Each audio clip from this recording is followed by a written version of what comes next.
Shalom, Israel. It's that time again.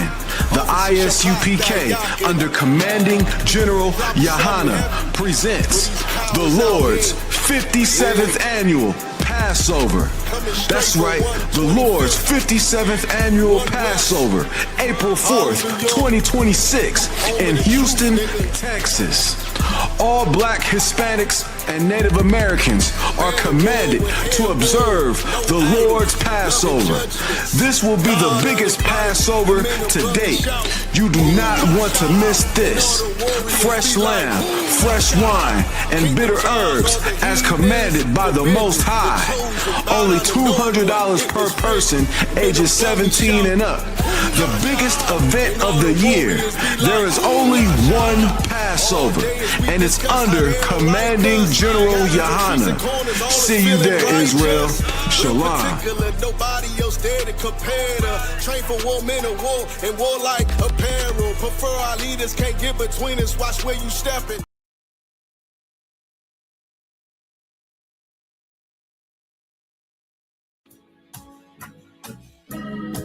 They killed, give me Isaiah 14 and 21. They did the same thing to my people. So then you said that they put millions of my access. Yes, you said so.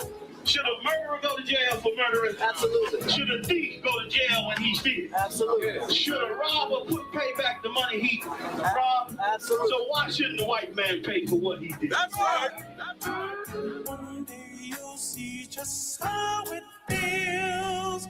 Payback is a dog. It's a dog. Payback is a dog. It's a dog.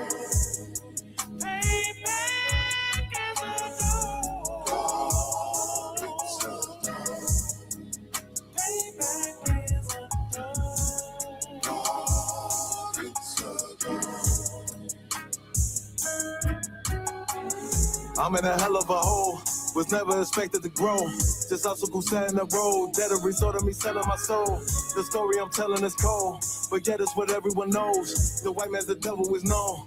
America was never our home. Only a place of captivity, safe facility, hating, disfigure me. They claim that I'm lazy, be killing me. Maybe this slavery draining my energy. 400 years and counting. The trail of my tears is countless. Main fact that I'm here is astounding, but I can't wait till this shit is surrounded. Ready to tangle my king and the angel, be ready to rap. Crack in the sky, nuclear missiles will make it official. I'm capturing every cracker surviving. Put them all in chains where they need to be. Slavery for me. And let the whole world see that with them in the cage and safer in the streets. Put the dog on a leash. Get resolved for the beast. 144, get the ruler show. We could all be at peace. As soon as the trumpets are sound, your kingdom we busting it down. The only way justice is found. The time for your judgment is now. You'll see just how it feels. Payback is a dog. It's a dog. Payback is a dog. It's a dog. Payback is a dog.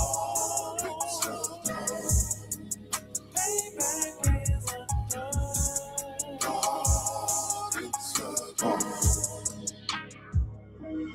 Look, ain't no remorse in my blood slump. It won't be no compromise. Now it's time to feed the worms. Watch his body turn to flies. I clutch iron while you trust the lies. The next Glock I'm back gon' be Gen 5. I get it customized. And sending shots off like farewell.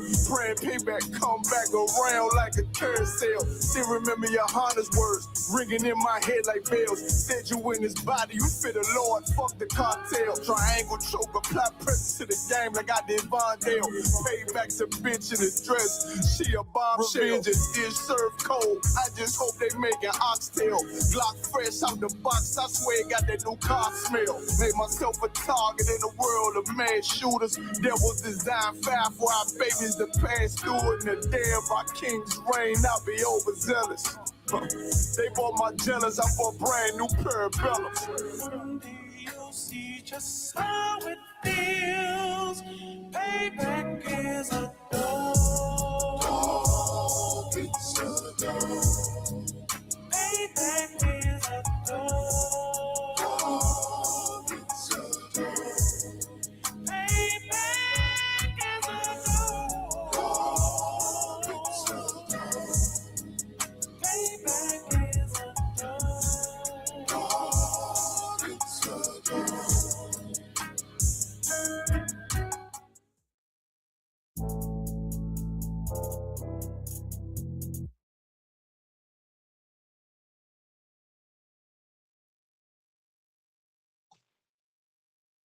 All right, Shalom Israel. This is ISUPK, star of 1 West 125th Street, Harlem, New York, under Commanding General Yohana. This is Thursday night scripture breakdown class. And the title of the class is Raising a Daughter in Babylon World War III. Well, I meant to say Raising a Daughter in World War III Babylon, right? Because the world is in World War III right now, and we have a responsibility to our people to fix them because World War III is the beginning signal of the return of Christ. We know Christ is on his way. Everything that he said was going to unfold is already starting to unfold. The prophecies are happening. And because they're happening now, we owe responsibility to our people to fix our people. And a lot of people talk about how messed up the black community is, and we blame the black woman, and parts of it is factually the black woman's fault. But the rest of it is our fault. Even the part that we like to blame the black woman for, we ultimately are the ones to blame for it. Because when the government told the black woman that if you get rid of the black man out that household, and we're going to take care of you, the black man shouldn't have let it happen. We should have stayed. We should have been strong. But we went out to the streets. We chose drugs. We chose whoredom and stuff like that. And so that's how we end up in this situation. Now our daughters is twerking in the military. Y'all seen the videos. If you haven't, that's what's happening. Our daughters is being sexually exploited by the U.S. government. And they don't tell them what type of crazy atrocities is happening to them sisters over there. But all that stemmed from us not being in their lives as fathers, us not being in their lives as brothers, right? So before I get started, if anybody in the room has a question, I'll answer it. If anybody online has a question, I'll answer it. Brother, you had a question. Why didn't Joseph's brothers recognize him? What verse you talking about? When his brothers came to Egypt because of the famine. Let's pull that. Can knock you out if you could. Go to what is that? Genesis. Not 30, 38, 37, 38, I believe. Let me see.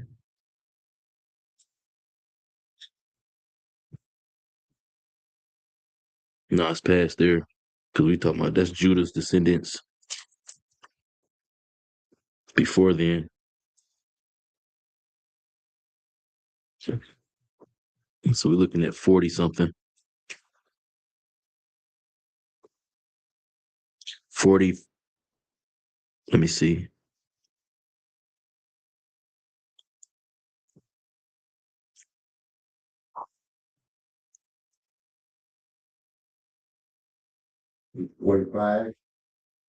Joseph could not refrain himself, and Joseph and he wept aloud.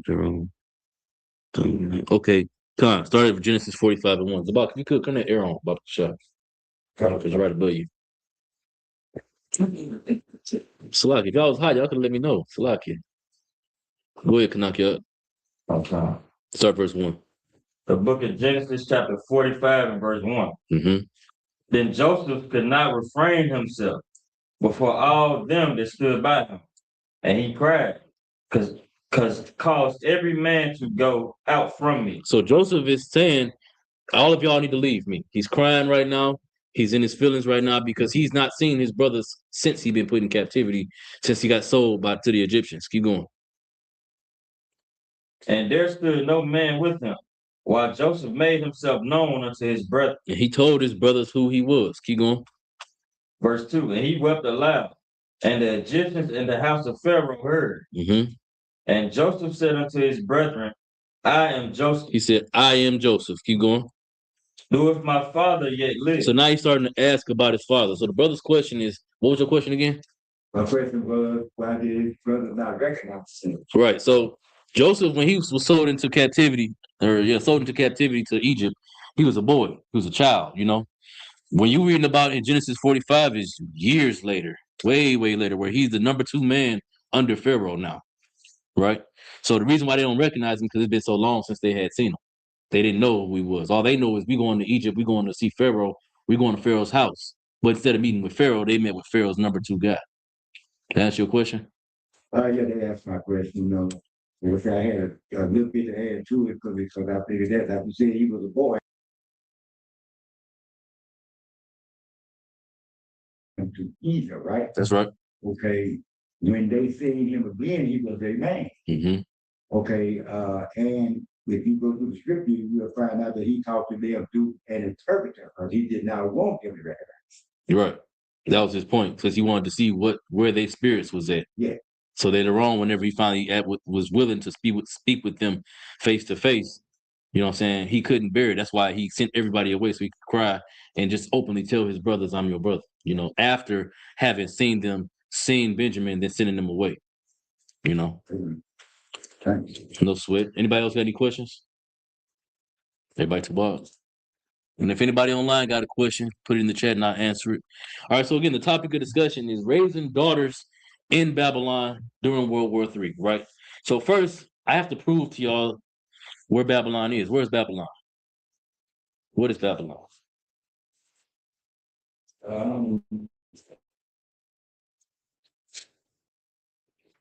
For me, Babylon is up. If you could, brother, raise your hand. If you could, raise your hand first. Go ahead. For me, Babylon is any place that oppress.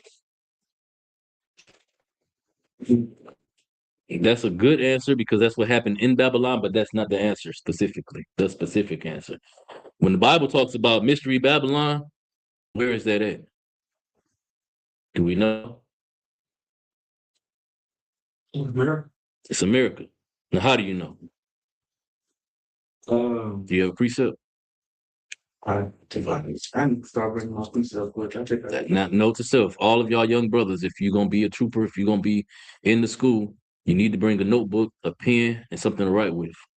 Or write on, you know what I'm saying? That way you can take notes. So that way, whenever I ask you if you got a precept, we got to be able to prove all things. Give me that. Zabat, do you have that? Prove all things? First Thessalonians 5:21. Pull that for me. Because that's what we have to do. I can't tell y'all to come to class and I'm gonna teach you everything that you need to know about the Bible, and I can't prove nothing to you. Just believe me because I'm telling you. You can't do that. So, but at the same time, it's your responsibility as learners, as students, to bring something to write on. That way you can take notes. Now, let me show you how serious this is. Look at this. I got 2 different sets of breakdowns so I can teach this class. Notes that I taught, that I took from classes that I was taught. You feel me? Both of these notebooks is full with classes that I've learned. You know what I'm saying? Breakdowns that I've learned from brothers that are more wise than me that have taught me. You got that, Zabak? Go ahead. First Thessalonians chapter 5, verse 21. Mm-hmm. Akiwaki, you all right? Help the brother out, Nakashaf. the first Thessalonians. Please. Let's put the law to First Thessalonians chapter 5, verse 21.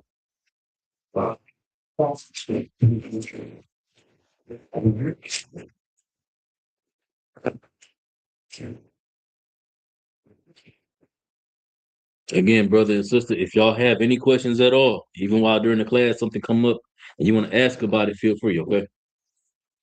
What's the verse? Call it one more time, Zabak. First Thessalonians chapter 5, verse 21. Mm-hmm. Everybody to up. So,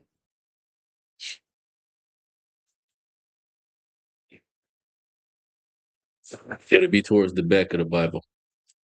And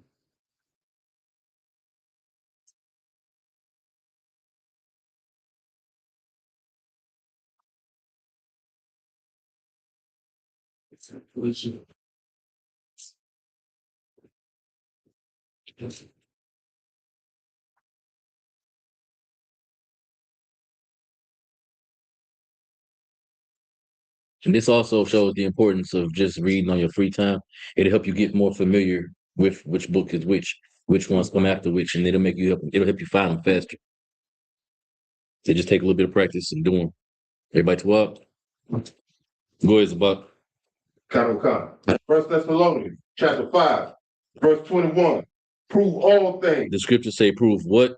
All things. Everything that I ever tell you in this classroom, everything that you ever hear me say outside this classroom, I'm going to prove it to you. Because the Lord said, do what's about? Prove all things. Keep going.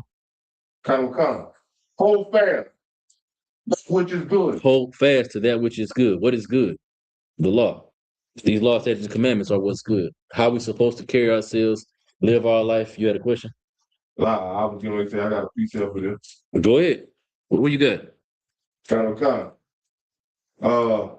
1 John chapter 4 and verse 1. Go ahead, read it. Kind of. Beloved, believe not every spirit, but try the spirits whether they are of God, because many false prophets are going out into the world. Many false prophets are going out into the world. All right. You don't believe everything that you told because they're going to tell you things and not prove it to you. That's how you know they're false prophets. They'll say things that don't line up with what the scriptures say. But even then, you got some that will use the scriptures against you, knowing what the scriptures say, but knowing that you don't understand the scriptures. And they'll use that to deceive you. You got to be careful for them type of people too. If they try to get over on you. You come in here, we're not going to ask you for nothing. I don't want nothing from you. I don't want your clothes. I don't want your money. I don't want nothing from you. All I want you to do is come in here with a Bible, a notepad, and a pen so you can learn. If you choose to be in here, that's a whole different conversation. But just coming to class, you don't owe the school nothing. The doors is open. But there's other people out here that's going to tell you that if you're not paying them, you can't come in their place. You don't have refuge among them if you're not coming up off no money, if you're not offering resources, if there's nothing to gain from you being in there amongst them. They're not letting you come in here. What? I believe I got a precept as well. Hold on, Zabak, you about to say something else? I'm 2 hours. Go ahead. Like, this is book 2 Timothy chapter 2, verse 15. Let's go to it. You said 2 Timothy Come on. 2 and 15? Come on. Go ahead. This is why y'all brothers need to bring notebooks, man, so y'all can take notes on all these precepts, because this is what'll happen. Brothers, this ain't even my topic, but brothers will bring precepts to explain something that I said, and then they're gonna jump from precept to precept to precept. That's what these breakdowns are. It's just precepts so you can break down and really understand exactly everything that's being said. You're just going back to the Bible, showing somewhere else in the Bible that back up what's being said. You're literally proving all things. Go ahead, read it when you got it. Come on. Everybody there? I can not watch that. Yeah. So 2 Timothy chapter 2, verse 15. Yeah. It's gonna be further towards the back.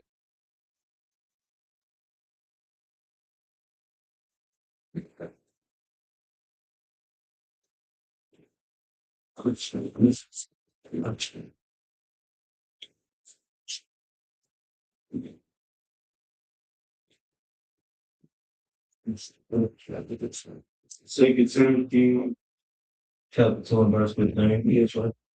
Mm-hmm. All right, everybody got it? Okay. One time prior. The book of 2 Timothy chapter 2 and verse 15. Study to show thyself approved. It says study. You have to read. I've said this since Kanaka and Kabashwan was troopers. You have to read. If you don't read, you're not gonna learn. Even as far as like which Bible verse, which book comes after which book, how to find the scriptures faster, so you don't got to go back to the table of contents. You know what I'm saying? When you first learning, that's one thing, but after having come to class for so long, you got to start reading, you know what I'm saying? So you don't got to go to the table of contents. But then also study to show thyself approved, meaning whenever somebody new, like this brother or this sister, come in the classroom and they ask questions, you need to be able to answer them questions. One day y'all gonna be officers, and you can't be an officer if you can't answer questions. You know what I'm saying? Because being an officer, you are a leader of men. I'm not always going to be here. Kanaki not always going to be here. Slacky, Zabak not always going to be here. Kanaki not always going to be here. Kabashwan might not be here. And then y'all going to be, it's going to be you, and then everybody else that you know. And they're going to ask questions. Well, what does it mean to be an Israelite? How do you know if you're an Israelite?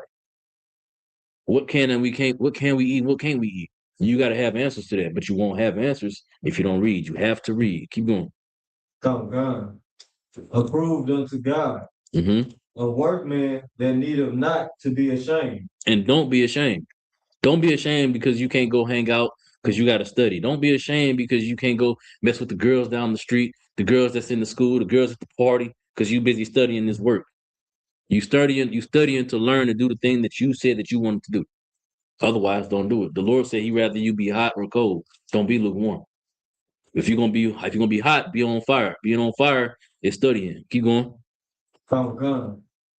Rightly dividing the word of truth. Rightly dividing the word of truth.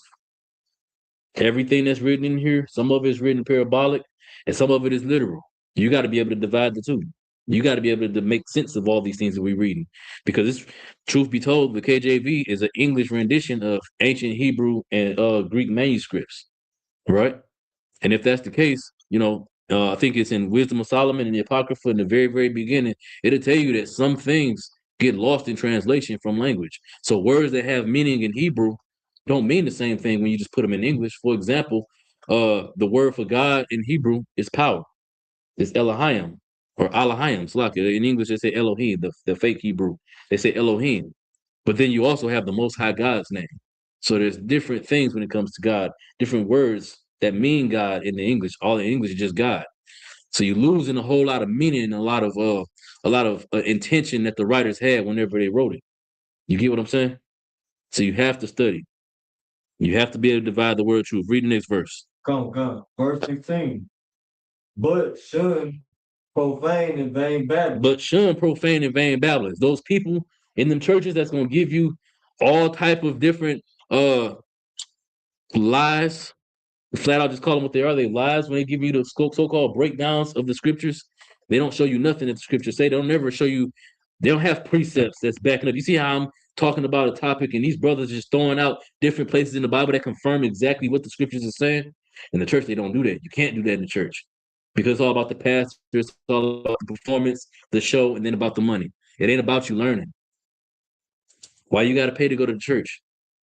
You don't have to learn. You pay to learn nothing in here. That was it on that. Keep on. Come. For they will increase unto more ungodly. They will increase unto more ungodliness, meaning that they're going to make you worse than what you were when you first heard it. Right? All right, so let's get into America, right? Mystery Babylon. Let's get Jeremiah 3:18. Should we start there?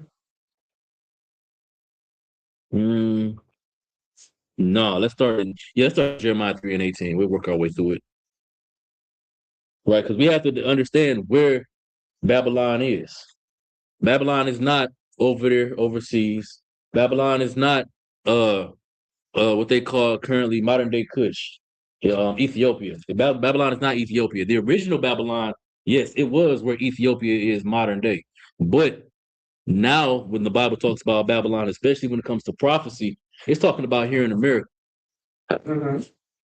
So we're gonna read about it. Who my reader? Who reading? Come on. You reading? Make sure everybody got it before you start. Young man, you got the verse already? Well, Santa Christ. Good job, man. Make sure everybody there before you start. Chapter 3, verse 18.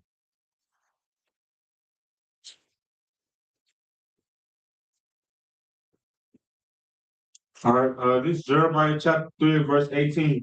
Go ahead.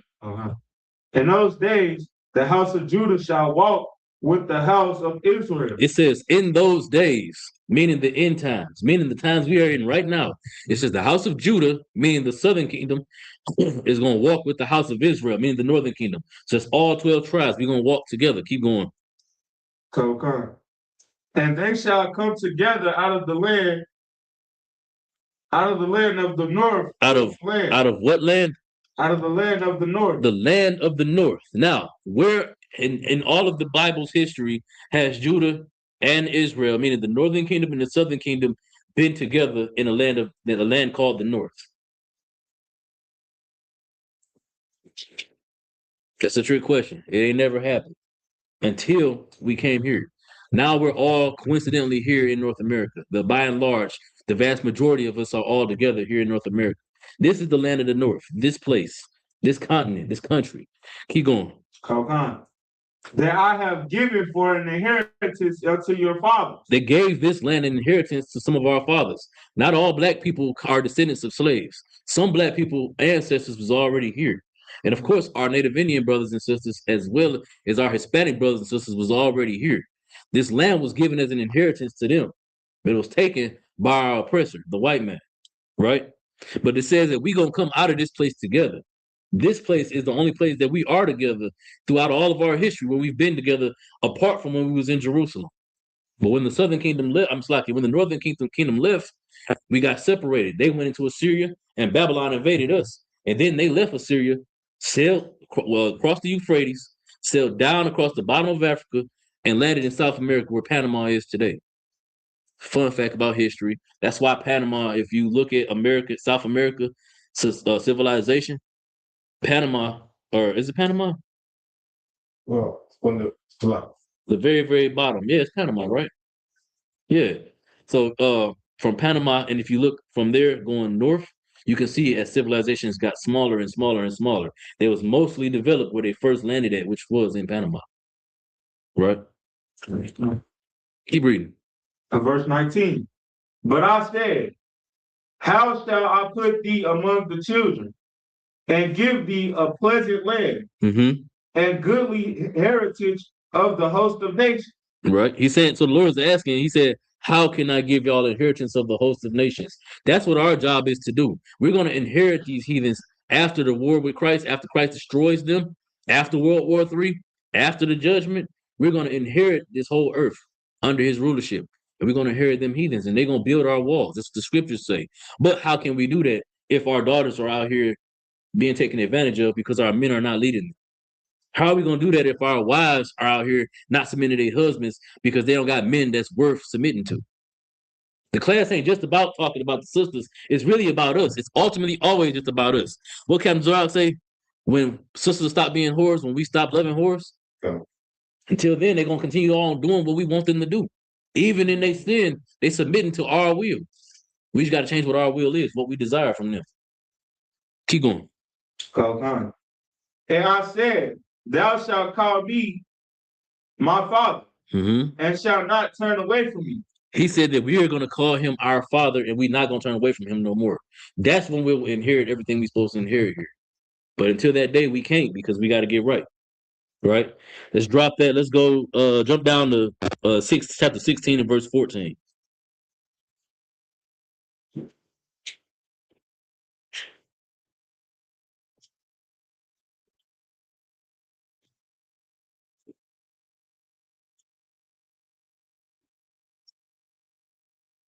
Again, remember, we're talking about proving that America is Mystery Babylon that the Bible speaks of. We're going to get into Revelation as well, but we're just working our way through the earlier verses because everybody always goes to Revelation, and they only go to Revelation. It flat out just proves it in Revelation. It does. But prior to Christ giving the revelation, being given the revelation from the Most High, our ancestors was already told that there was going to be a mystery Babylon, a spiritual Egypt that we was going to deal with when we go into a future captivity, and we're going to come out of it. We're reading about it now. That's why I wanted to show y'all all these different prophets. We're going to start with Jeremiah. We're going to go to Zechariah. We're going to even go into Psalms, because all of our history, past, present, and future, has all been recorded. The Lord gave this knowledge to us, and we kept a good record of it. Don't ever let no pastor, no white man, nobody tell you that you anything other than God's chosen people. Because how else could we have this? They can't never tell me that this was written by white people. Because where was the white people at when the scrolls was written? They found this. If I'm gonna give y'all the history of the KJV, just brief, real quick. The KJV is an English transliteration from the Masoretic text and LXX. The LXX is the Greek Septuagint, but they didn't have the Dead Sea Scrolls to confirm them until way, way later. So they translated what they thought that the Hebrew said, and then later on they found the Dead Sea Scrolls in the Qumran caves, and it confirmed exactly everything that was written already in here, meaning that this is literally our historical record. This is the word of God, not nothing else. Not no Quran, not no book of Enoch, not no book of Jasher, Jubilee, none of that crap. This, hold that red book up you got, brother. This plus that Apocrypha. The only reason that the Apocrypha is separated is because the Catholic Church separated it from this in the 1700s. Y'all know why? Y'all got the precept? When y'all got the precept? You got it, Zapata? Go ahead. Wait, where are you going to go? Ecclesiastes chapter 6 and start at verse 54. You can pull that one, but that's not the one I'm thinking of. Kadaka, do you know what I'm talking about? I think it's in First Maccabees 14 and 4 or 1 and 14, or let me make sure before I tell you that. Is it 14 and 14? Second Maccabees 14 and 14. Nope, it's not there. I'm gonna have to find that verse specifically. I thought it was Maccabees. It might be in Esdras 4 and 14. Nope. Oh, Salah. You got it? Nah, it's second Ezra. Second Ezra chapter 16. It started verse 54. Go ahead. Come. In the Apocrypha, second Ezra chapter 6 and verse 54. Mm-hmm. And after these, Adam also, whom thou madest Lord of all creatures, of him come we all. The scripture said we all come from Adam, who the Lord made Lord over all the creatures, right? We all come from Adam, obviously, because we all come from Noah after the flood. Keep going. Come. And the people also whom thou hast chosen. But God has a chosen people. The common misconception is that God loves everybody. That's what they tell you in the churches, to make you docile, to make you weak, and to make you think that you ain't no more special than the white man in the white church. That's not true. We not equal. We are superior, better than them. God has a chosen people, and we are that chosen people, not them. Keep going. Come. Verse 55. All this have I spoken before thee, O Lord, because thou madest the world for our sake. He made the world for whose sake? Our sake. So they bombing themselves into oblivion, laying claim to our homeland, but the Lord made this world for whose sake? Our sake. It was made for you. So long as you get right, you raise your daughter right, you raise your sons to be right. The Lord made this world for us. We're supposed to be ruling it. The only reason we not is because our forefathers committed sin. Because our forefathers turned their back on the Lord. And that's why we in captivity now. Keep going. Come. Verse 56. As for the other people. But as for the other people, keep going. Come. Which also come of Adam. They also come from Adam. So that's your Chinese, your Japanese, your Arabs, your East Indians, the white people. They all come from Adam. They also come from Adam. Keep going. Come. Thou hast said that they are nothing. They are what? Nothing. They are equal to us. They are the same as us. Nothing. They are nothing. The Lord said that they are nothing. They don't mean nothing at all to him, period. Only blacks, Hispanics, Native Indians, we the ones that matter. They don't matter. Look at the way we got we the most gifted people on earth. The most talent, we the salt of the earth. Everything that we touch our hands to turn to gold.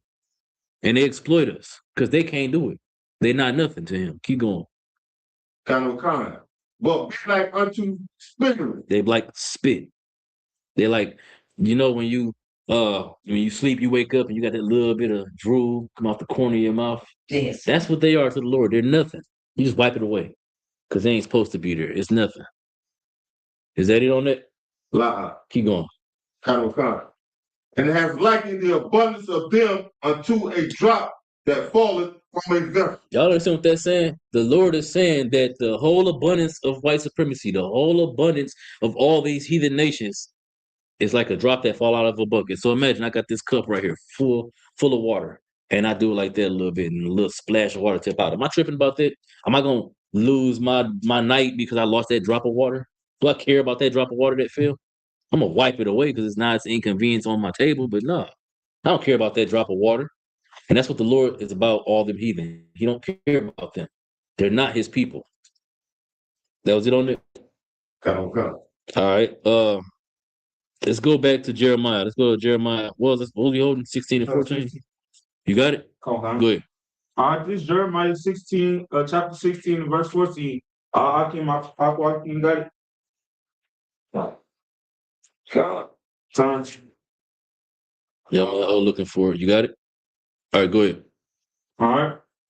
Therefore, behold, the days come, saith the Lord, that it shall no more be said, the Lord liveth, that brought up the children of Israel out of the land of Egypt. There's gonna come a day where we ain't gonna talk about how the Lord brought us out the land of Egypt no more. We ain't gonna never, we gonna have Passovers, believe that. We gonna still have Passovers, but it ain't gonna be celebrating him bringing us out of Egypt no more, not physical Egypt. Keep going. Go come. For my Verse 15. but the Lord liveth, that brought up the children of Israel from the land of the north. From where? The land of the north. The land of the north. So not over there in physical Egypt, and not over there in physical Babylon, but here, this place where we are oppressed. For the past 500 years, we've been oppressed.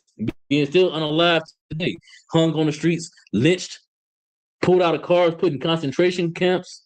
All these atrocities happened to our Hispanic brothers and sisters, let alone our Levite brothers, the Haitians, the Benjamite brothers, the Jamaicans. Not even counting them. All these atrocities that's happening to us, they happened to us here in the land of the north, not over there. Keep going. And from all the lands whither he have driven them. And all the lands Lord done driven us. So not just us here in America, but our brothers and sisters scattered abroad as well. Keep going. And I will bring them again into their land that I gave unto their fathers. Keep going. Behold, I will send for many fishers. The Lord said he gonna send for many fishers. This is what we doing right now. Y'all done come to class. The Lord done sent Zabak as a fisher. He done sent his rib to collect some more brothers and more sisters to bring in here. It's a glorious thing. Right now we fishing. Keep going. Saith the Lord. And they shall fish them. And after the fishing is complete, meaning when Christ comes back, we ain't gonna be fishing no more. Keep going. Will I send for many hunters? We gonna be what? Hunters. Many hunters. Keep going. And they shall hunt them from every mountain. Who are we hunting? Who is about? Whole people. No. Hold Who are we hunting? We know we fishing our people. Who? Yeah. Young man, who we hunting? Give him a hand. We're gonna hunt down white supremacy. Who else we hunting, young man? Who else we hunting? Who else we hunting? Young man, who else we hunting? Give him a hand. We also hunt other nations. Everybody who's had a hand in our captivity, and every nation has had a hand in our captivity, mind you. The Lord said that right now we fishing our people from away from them people. But it's gonna come a time where we ain't gonna be fishing no more. We're gonna be hunting them down and we're gonna bring them into captivity under Christ. Give me that in Luke, Kanakyat. Because Christ said it out his own mouth. Them that don't serve me, I'm paraphrasing, slay them before me. The only way they won't slay them before me is if we go get them. But that's what Christ commanded we're gonna do. Read it when you got it.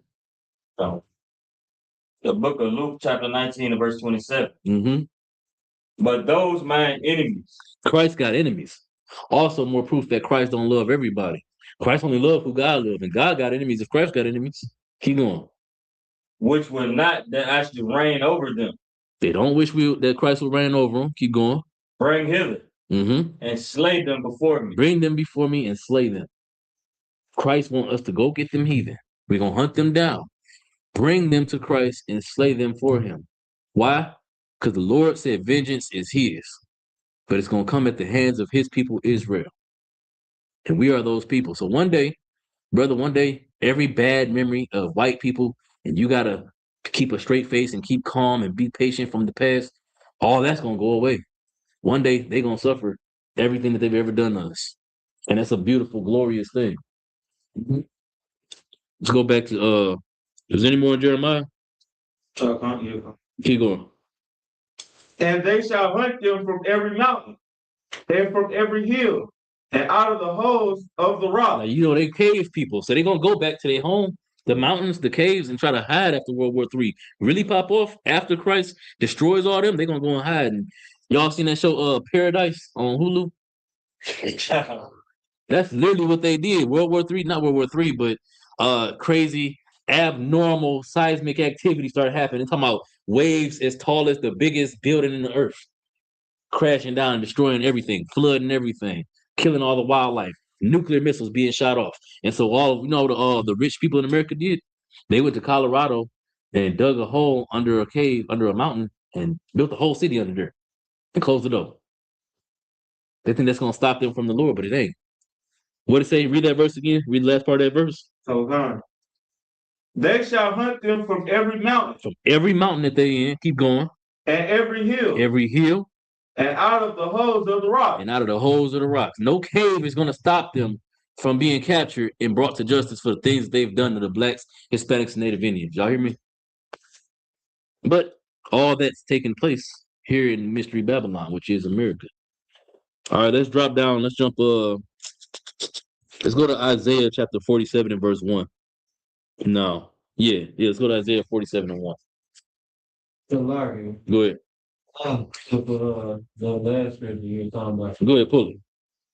Can I get Exodus chapter 15 and 3 in? Like read that real quick. Go ahead. Come on. This is the book of Exodus chapter 15 and verse 3. Mm-hmm. The Lord is a man of war. The Lord is a man of war. They think God is all love. He's not.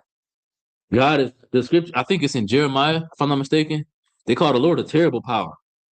He's a lot of things, but love ain't the only thing that he is. He's a lot of horrible things as well. Keep going. Come on. The Lord is his name. Mm-hmm. Come on, that's his name. The Lord is his name. Go ahead, Zabak. So like if I may, I had a precept for Kanaki for Luke 19 and 27. Go ahead. It's in Revelation 12 and 5. Slock, if I could, brother, sister, y'all see how these men are learning. They've heard breakdowns. They're learning. We're going from verse to verse. Why? Because they've been taught things. They've been taught the Bible. That's the point of coming to class. It ain't so I can tell you what to spiritually believe, and you just when I say, hey, Kanaka, turn on some sweet somber music. Pass this cup around. Pass it. Zabak, close the doors. It ain't say close the door. That's not the point of what's being in here. The point is for y'all to learn. And that's what I'm seeing, brothers. The brothers are showing you actively in real time.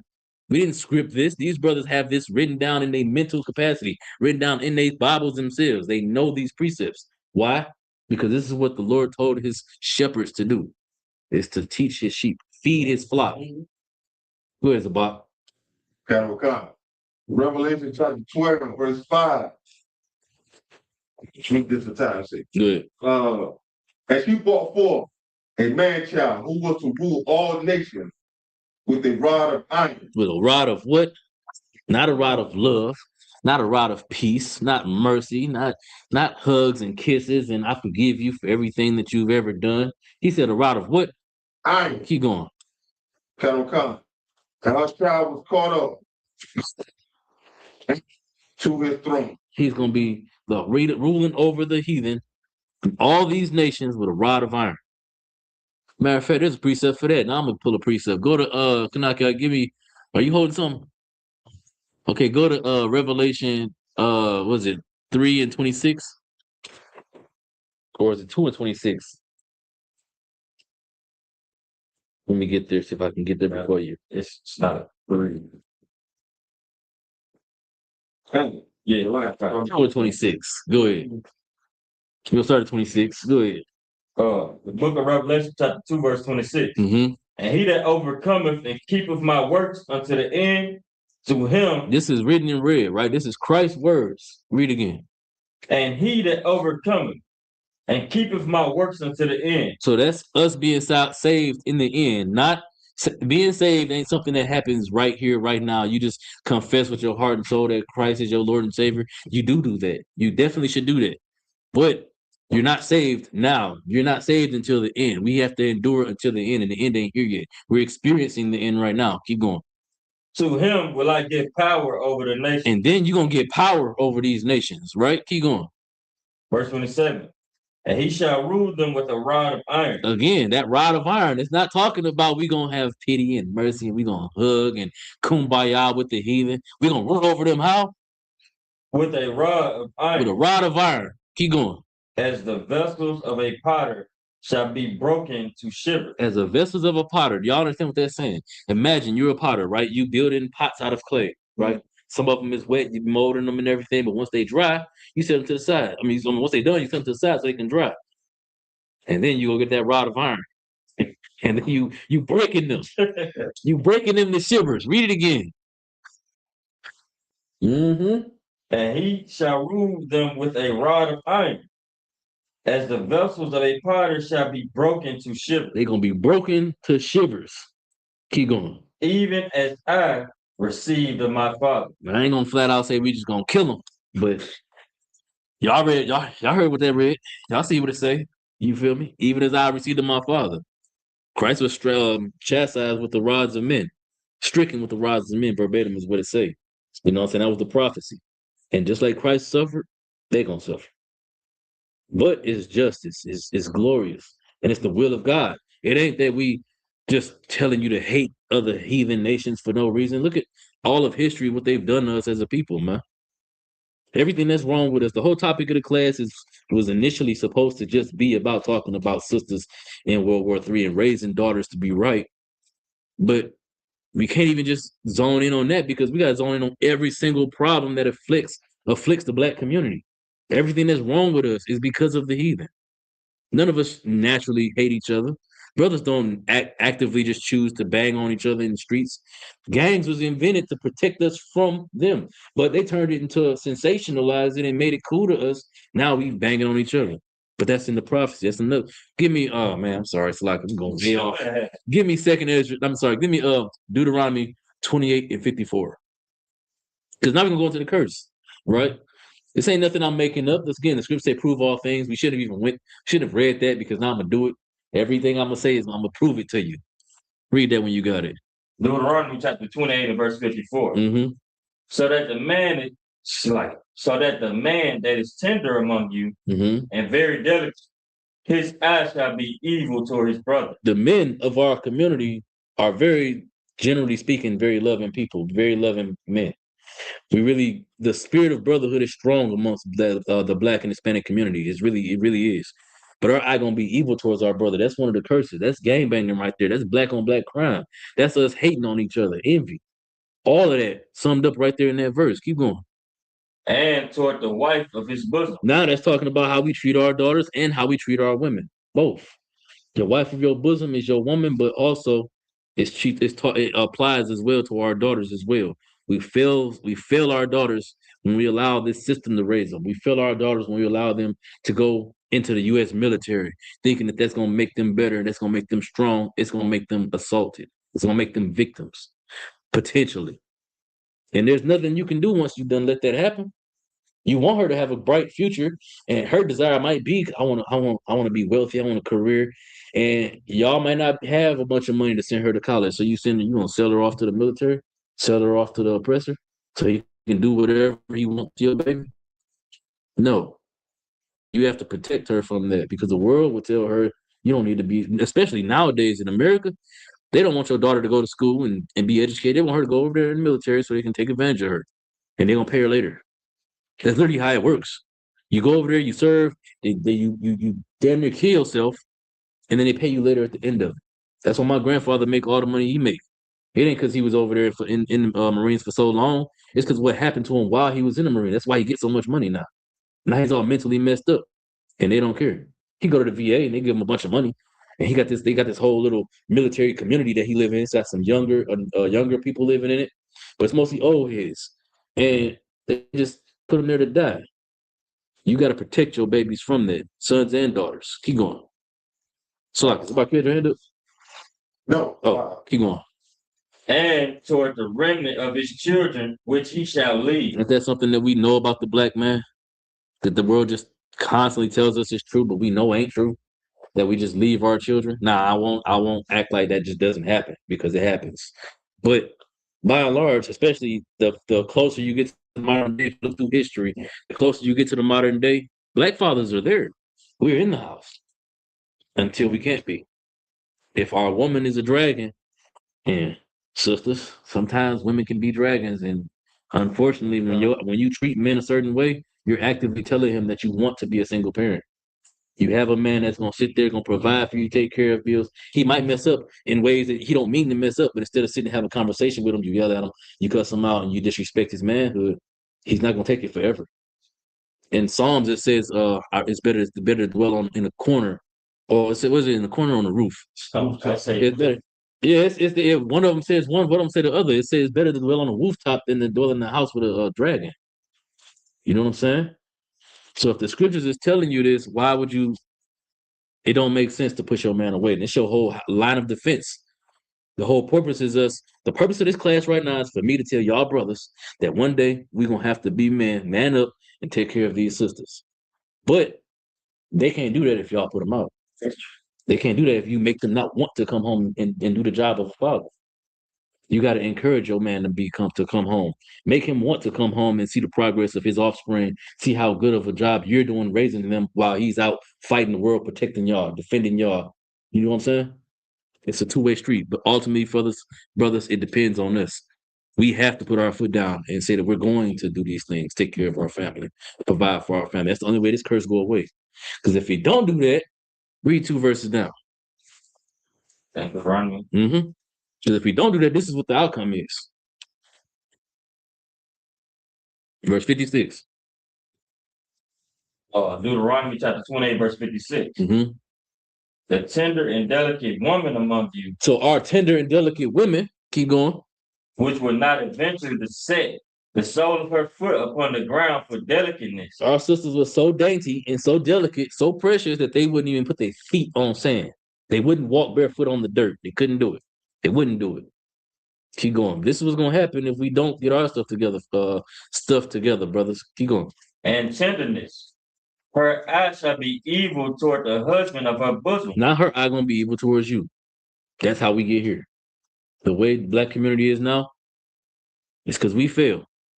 And we don't do what we're supposed to do as men. So now they become the thing that we don't like. They become our biggest enemy, the agents of the white man.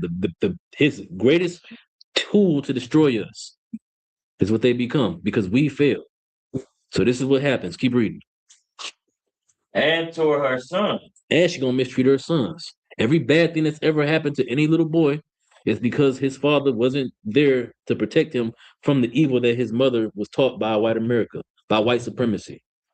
They encouraged her evil behavior towards him with money, with the clubbing, all the drinking, all the carrying on. They encouraged her to want to do that versus be a good mother. But if you're not there to defend her from that, then that's what's going to happen. The scriptures say that you can't take I'm paraphrasing, you can't take a house unless you first bind up the strong man. Who's the strong man in the house? The father. So ultimately, it falls on us. Keep going. And toward her daughter. And towards her daughter. Keep going. And toward the young one that cometh out from between her feet. And the young one that come out between her feet. So not only her daughter, but her little baby. Now she done sold her baby, gave her babies up for homosexuality, whoredom, all type of crazy things that America would convince our daughters that they should be doing. Why? Because we not there. Keep going. And toward her children, which she shall bear. And towards her children, which she shall bear. Those talking about the babies, the ones that don't get to make it, the ones that she abort. That's not supposed to happen. Shalom, Lord Christ. That's not supposed to happen, but it happens. Why? Because we're not there to protect our women from that influence. Major culture, major media, the world, they will tell our daughters and our sisters that it's okay. Get that bag. You don't need no man. They encourage them to be single and be by themselves. Why? So that they can come back behind us while they're alone and predatorize their minds. And we have to man up and defend them from that. We can't let just anybody talk to our women. Can't just let anybody talk to our daughters because they're going to end up destroyed. And it's going to be nobody's fault but ours. The scripture said a wicked woman is given to a wicked man, not the other way around. They're this way because we ain't been doing what we're supposed to do as men. But that's why we got to study so we can fix them. Is there any on that? Just a little more. Keep going. For she shall eat them for want of all things secretly, and the siege and straightness. Right. So meaning, like I said, she's gonna bore her babies for the want of all things secretly. She gonna want a career, and if she get pregnant, that baby gotta go. She gonna want to travel. If she get pregnant, she ain't on the plane no more. That baby gotta go. She gonna want to be a whore and have sex with everybody else, especially a new man come up and offer in a bag, but she pregnant, so now that baby gotta go. But that's what happens if we not there. We got to be there to protect them from this mentality because the world wants them to be available. The world wants them to be moldable, accessible, so they can take advantage of our sisters. Do y'all know what they're doing to our sisters in Dubai? Well, not now, because World War III is happening, thank God. But do y'all know what they was doing to our sisters in Dubai? What'd you say, sis? They was raping them, but they doing something not as bad as raping them, but something still very bad. Go ahead. They were defecating on them for $60,000 to $180,000. Why do Arabs have access to black women that way? Why is that thought even enticing? It's the bag, babe. I just gotta go over there. It's a free trip to Dubai. I get to go on the yacht. My little baby suit on, bikini, whatever. Look all good. And then, at the end of the night, he gonna take a poop on me. But come back with the bag, baby. No. No, there's two different types of people in this world, right? There's three. There's people that fear the most high. There's people that don't fear the most high and they're just stupid. And then there's people that worship mammon. Filthy lucre, that's what mammon is, the worship of money. Don't be one of the people that worship money, sisters and brothers. Because that really could apply to all of us. Don't ever let money dictate your morality. The dollar ain't worth not serving the Lord. The dollar ain't worth getting pooped on. It's not. It's funny, but it ain't funny, man. It's a really tragic thing that our sisters, our daughters believe that their value is less. It don't matter how great that they think they are, is less than a toilet. That's terrible. Go ahead. If I could, I'd get a quick precept. Go ahead. It would be found in the book of Jeremiah, chapter 23 and verse 1. Trying to go ahead and read it, and you want everybody to get that with you. Everybody go to it. Start out again. Jeremiah chapter 23 and verse 1. It's excellent that you pull in this precept too, because it ties perfectly in. Because there's a reason why our daughters think the way they think. We got to figure out who taught them this mindset.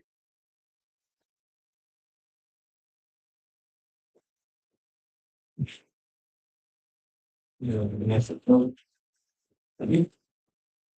it when you got it. Oh. This book of Jeremiah chapter 23 and verse 1. Woe be unto the pastor that destroy and scatter the sheep of my pasture, saith the Lord. The Lord said what? Read it again. Come. Woe be unto the pastor that destroy and scatter the sheep of my pasture. He said, woe unto them pastors who destroy and scatter the sheep of my pasture. That scattering, first of all, that destroying is offering our people up to selling us out, basically. Letting the world do whatever they want to us spiritually and not defending us. He's supposed to be our leaders in the black community, the pastor. But instead of protecting us, they allow us to be led to believe whatever. And they let any and everybody in the church. Homosexuals, murderers. Speaking of which, Salakia, what's my band name? Dylan Roof Storm. Y'all remember that? He went in the church and shot up 9 people. And while he was reloading, they was praying for him. What were the men? What were they doing? They was being weak and effeminized by the church. That's why I could read again. Come. The book of Jeremiah chapter 23 and verse 1. Woe be unto the pastor that destroy us. The pastors made the men weak. Us getting up and going to them churches every Sunday, knowing we really didn't want to, that's the start of the destruction right there. Instead of putting your foot down and saying, no, babe, we're not doing this. It's not helping us. You got up and you drug yourself to church every day because your mama taught you to, your grandma taught you to, and then eventually your woman made you do it. Or you was in doghouse, which is crazy. Keep going. And scattered the sheep of my pasture. And they scattered us, man. We so lost that we don't know where home is no more. The scripture said the ox know of his crib, his owner, and the ass his master's crib. But my people Israel don't know. They don't consider. We don't consider who owns us. The Lord owns us. But we so lost and we so scattered and we so lost. We don't think about where our actual home is at. So we go into these churches, we go into these different religions, we go into these politics, believing that if I work hard, get a great career, pull myself up by my bootstraps, everything will be okay. You know what happens to the rich of Israel? They still getting sexually assaulted, abused, molested, hurt, unalived, exploited. So what difference does it make if you got all the wealth in the world, or just enough to maintain it or occupy until Christ come back? What difference does your money make? What difference does your success in life make? It ain't worth losing your morality. It ain't worth the destruction of our people. It's not. Was that it on it? I was gonna read verse 2. Keep going. Come. Saith the Lord, verse 2. Therefore, thus saith the Lord God of Israel, against the pastors that feed my people, ye have scattered my flock. They have scattered us, saith the Lord. Keep going. And driven them away. And drove us away. That's why I said us wanting all these different religions and all these different beliefs and putting our hope and our love and our faith and everything but the Most High. The pastors did it to us. The white man gave them the power and gave them incentive, but the pastors are the ones that took it. They're the ones that did it to us. And again, what I'm talking about, brothers, it's on us. Don't be no pastor. Don't let the enticement of you can lull people into believing this nonsense and get money from them, and you'll be okay. Your family will be okay. Everybody you know might be okay, but your people are going to be destroyed. You selling them. It's not worth it. Keep going. And driven them away, and have not visited them. Behold, I will visit upon you the evil of your doings, saith the Lord. The Lord is going to visit upon our people, the leaders of our people, the pastors, the ones that put us in this situation, the evils of their doings. You saw that happen in real time, right? Those of y'all that's older, y'all know Martin Luther King, he sold us out to white supremacy. And at the end of his reign of terror, that's what I knew to call it, his reign of terror. At the end of it, he was talking about, I fear I fed my people into a burning house. And right after that, what happened? The white man unalived him. He started talking too much. The Lord visited his evil upon him. We are dying now because of his actions. But the Lord killed him right then and there. He allowed the white man to kill him right then and there. Immediately. He didn't get to enjoy the luxuries that he thought he was going to get to enjoy by rubbing elbows with white supremacy. He died. And now also, and unfortunately, our people are still out here loving and believing in that dream, basking in the happenings of it, and we're dying every day because of it. You know, the black farmer. I talked about this at camp before. The black farmer, because of the Civil Rights Act, the black farmers can't get specialized government assistance no more. You know why? Even though they're at a disadvantage. Y'all know why? Because it's literally because it's what they call it. Start with a D. Discrimination. It's discriminatory to give the black farmer aid without giving aid to the white farmer. So now we stuck our foot in our mouth. Now we got the government with all this money and all this power, and the black farmer is poor compared to the white farmer. White farmer got hundreds of years of farming inheritance over us, wealth over us. We practically new to the game, and we can't get no government assistance, and where they was getting it. So like when welfare was introduced, it was introduced to help the farmers, the white farmers, but the black woman was destroyed because of it, because it was government help, right? But the white farmer didn't have to, white family didn't have to separate, and they got all the resources. That's how they were able to buy these $200,000 and $300,000 machines so they can take care of their farms. Meanwhile, the black woman was at home being destroyed. Fast forward, now the black farmer really is trying to do their thing, but we can't get that same government assistance that the white farmers already took advantage of because of the Civil Rights Act. But there ain't no defense. We don't have nothing to defend our minds from that, because our boys want to grow up and be pastors, and come to find out they are homosexual, or they deacons and they homosexual. They're going to the Diddy parties. Like, what's my man Swallow, TD Jakes, right? It's terrible. Was that it on that? Kanaki or Kabashwan, was that it on it? Okay. All right, let's go to Sis Lucky. Sis, you got any questions? Everybody Twab, anybody got any questions before I continue? Yeah, everybody good? All right, and again, if you online, you got any questions, put them in the chat and I'll answer it. All right, let's go to we already was Isaiah. We can go to Revelation now. Let's do the Revelation. Let's go to Revelation 17:1. Right. Well, I mean, y'all got the gist. We gonna Revelation gonna be the last verse we're gonna go to about proving America is Babylon. Then we're gonna get into how we're actually supposed to raise our daughters. So let's get Revelation chapter 17, verse 1. Read it when you got it. So this Revelation 17, verse 1. I fucking got it. Yeah. All right. Hold on, young man. It's on the very, very back. It's the last book of the Bible.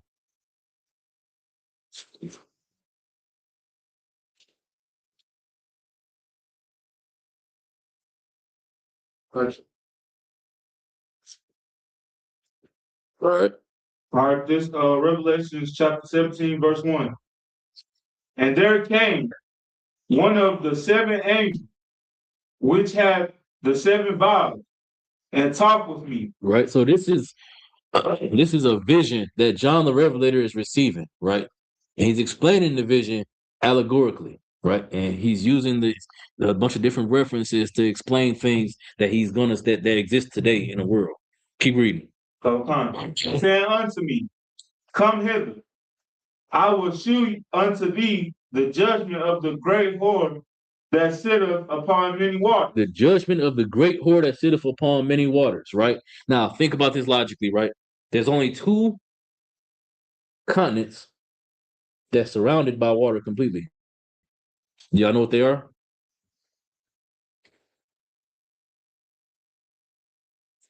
I think it's wrong. Nope, that's a country. It's two continents, two whole continents. Good. Africa.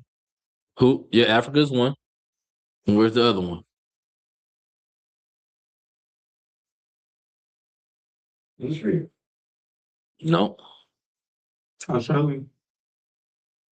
No. That's not a continent, it's a country. That's a Australia. Is it a continent? yeah. Also, that makes three technically. But no. We're talking about America.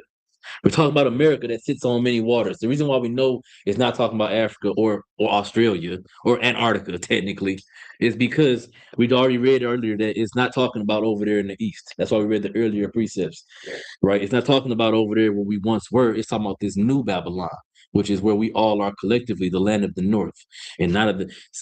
Australia is on the bottom of the bottom hemisphere of the east. We know that that's not the land of the north. And we know it's not Africa because Africa itself is a whole continent. The land of the north specifically is talking about North America, where we are by and large, right? Keep reading. Okay. It's the whore that sit up on many waters. Keep going. With whom the kings of the earth have committed fornication. And the kings of the earth have committed fornication, right? So we know fornication literally is sexual immorality, sexual deviance, right? But this fornication is talking about here is talking about spiritual fornication, political fornication. They've forsaken their own political laws to do what the great whore would have them do. They've been in the knee to America. That's all these other countries. That's another proof that it's not Africa, that it's not Australia, none of those other continents, right? It's definitely not Antarctica with the penguins, right? It's the proof that it's not them. The penguins ain't making deals with nobody, making nobody bend the knee to bring them fish. It's not happening, right? No matter how cute and fluffy, it's not happening. They're not ruling the world. But you know who is? America. Oppressing the earth into oblivion under the hand of the Jewish man, right? That's the whore that sitteth on many waters. Keep going. And the inhabitants of the earth have been made drunk with the wine of her fornication. Right. So all these heathen nations have been made drunk, meaning they've prospered with the wine of her fornication. The wine of her fornication is oppressing God's chosen people, exploiting God's chosen people. They've gotten rich and wealthy and living their best life by defecating on black women. That's what's happening. That's how it happened. Because they got us out the house. We stopped being men. We stopped being strong, and we allowed our daughters and our wives and our sisters to be vulnerable. And that's how this happened. Jump down to verse 17, or verse 15. Revelation chapter 17, verse 15. Start at verse 14. Verse 14. These shall make war with the Lamb. These heathen, the Lamb is Christ. These heathen shall make war with Christ. Keep going. and the Lamb shall overcome them. But the Lord gonna overcome them. Christ is gonna overcome them. He's gonna destroy these heathen nations in this war. If you read him, was it in Maccabees, I believe? It's in the Apocrypha where the all the nations, it says that all nations gonna be at war with each other during World War III.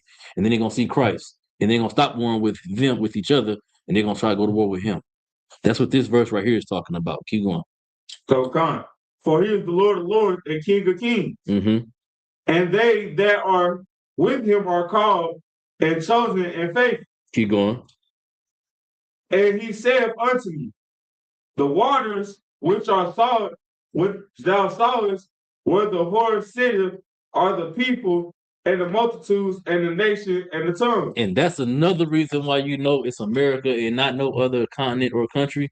It's because the waters are peoples, nations, tongues. Who is the highest ruling, if as far as the world media is concerned and knows, outside of the fact that we all know in reality is Israel.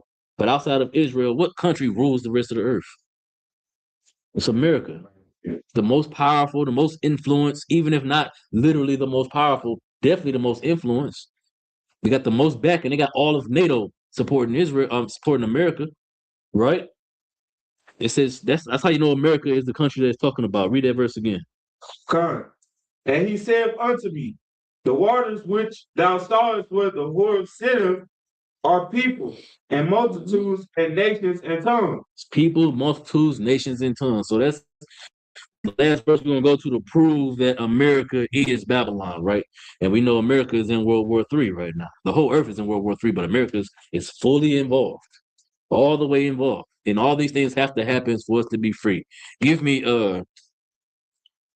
Wars and Rumors of War. What is that? Could knock you out. 20, is that 24? 24 and 10. 24 and something. I don't think it's 10. It might be 10. Wars and Rumors of War. Young man, if you got it, brother, if you got it, you can read it.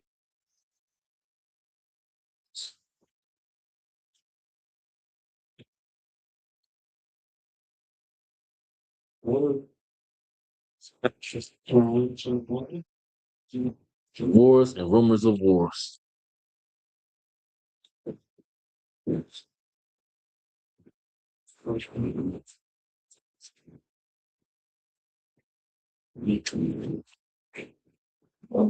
Matthew 24 and 6. 24 and 6. Yeah. Go ahead, read it. Okay. The book of Matthew, chapter 24 and verse 6. For many and ye shall hear of wars and rumors of war. You're gonna hear about wars and rumors of wars. This is where we are right now. We were already in the beginning stages about it earlier whenever Palestine attacked Israel. That was the beginning stages of it, where it was wars and rumors of wars. And then it died down. It was quiet. You know what I'm saying? Everything was cool, calm from our perspectives. But if you was keeping up with it, oh, it was just getting started. Yes. And it was silent. It was kept on a hush hush. But they was bombing each other into oblivion. It's so bad that the Egyptian military, the Egyptian president, he sent aid to Gaza because they share a border. He sent aid over there to go and help those people. And as his Egyptian trucks crossed the border, Israeli army military shot the trucks up. So they're not killing the soldiers for the Palestinian soldiers.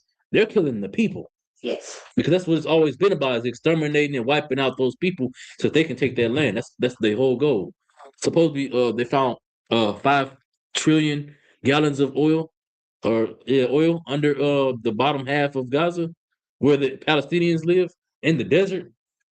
They got more oil than a little bit, enough to be wealthy, where they don't got to be doing trade with Israelis no more to get their food and their resources from them. They don't have to, but that's why they want it. Keep reading. Father God, see that ye be not troubled. Don't be troubled. You're going to hear about these wars and rumors of wars. You hear about what's going on in World War III, and it's scary because gas prices going to go up, food going to go up, everything's about to go up, it's about to spike. But don't be troubled. Keep going. For all these things must come to pass. They might come to pass. Must come to pass. I mean, if we just keep praying, everything will be all right. Read again. must come to pass. They must come to pass. It don't matter how much we pray. It don't matter how obedient we are. These things must come to pass. If they don't, we ain't been obedient enough. Okay, the Lord ain't angry enough on our sake, for our behalf. He ain't mad enough yet. We ain't doing enough. These things must come to pass. Why should they? Why do we need them to come to pass? What happens at the end of it? Raw Paul, you had your hand up. No. Go ahead. King, Which means, the end of righteousness, nation, and that means what for us? salvation, or being to. We don't have to. We don't have to take away our tradition. No, We'll be in rulership. we'll be in rulership, yes, but there's a word that y'all missing. Y'all missing the best part about it, man. All of that is great, especially rulership in the kingdom. That's those are right answers. Y'all are all right, but that's not what I'm looking for. We're looking for something specific. It's one word, something that we still ain't got here in America that they claim that we got. Reparations. No, say it again. Freedom. Give them a hand. Chill out. We're working for freedom. That's all that has to happen. The Lord has to go to war on our behalf so we can be free, man. We'll be free to live, free to raise our children the right way instead of being taught it's a bad thing to serve God. Go out and get the bag, brother. Sell that dope. Pimp that hoe. Sister, go sell that ass. Excuse my language. Instead of those things being taught to our people, we'll get the chance to be real fathers and real men and real husbands to our families, to our people, to fix our nation. That's what freedom is. Freedom ain't just being able to just go to the store whenever I want to. That ain't freedom. You're still being exploited there.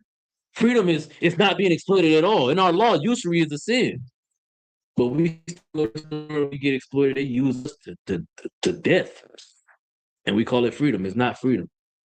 That's the most important thing. Now, that's not the most important thing. The kingdom is the most important thing, period. But behind the kingdom, behind rulership, is freedom, man.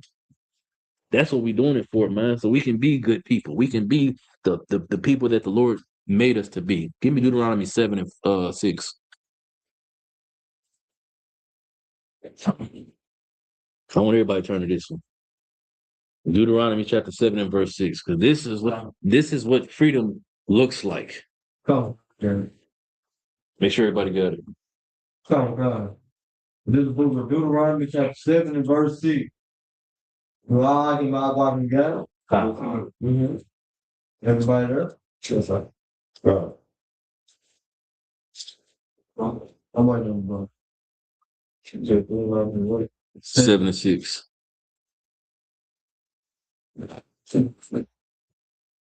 This ain't without purpose, y'all. Yeah. It's all important. World War III got to happen. Our freedom is going to come, but it's purposed. It's a purpose. It ain't just to be just laying claim to something just because the Bible said. No, we laying claim to it because it's what the Lord promised us, but only contingent that we do what we supposed to do first. Everybody there? Go ahead. The book of Deuteronomy, chapter 7 and verse 6. Mm-hmm. For thou art an holy people unto the Lord thy God. To be holy means to be separate. So the Lord has us set apart from everybody else. Keep going. The Lord thy God hath chosen thee to be a special people unto himself. We special to him. We're not the same as everybody else. Everybody else is a pair of sneakers, all right? We a pair of Timbs, the Butters. You feel me? Keep going. Above all people. Next to all people.